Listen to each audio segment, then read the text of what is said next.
గోకవరంలో మాజీ ప్రధాని స్వర్గీయ అటల్ బిహారీ వాజ్పేయి శత జన్మదిన వేడుకలు బీజేపీ రాష్ట్ర అధ్యక్షురాలు పురంధేశ్వరి ఆధ్వర్యంలో నిర్వహించారు. భారతీయ జనతా పార్టీలో చేరిన కంబాల శ్రీనివాసరావు పార్టీ కండువా కప్పి పురంధేశ్వరి పార్టీలోకి ఆహ్వానించారు.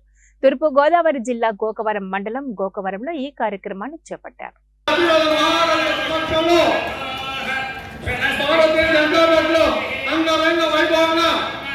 భారతీయ జనతా పార్టీ పేరు మార్పు రావాలనే ఉద్దేశంతో ఈ కార్యక్రమం వైభవోపేతంగా జరుగుతున్నది. మన రాష్ట్ర అధ్యక్షుడు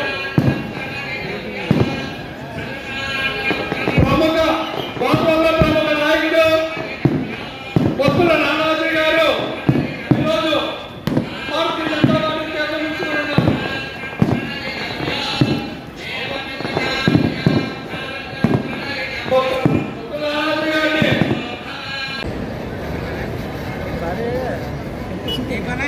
Cái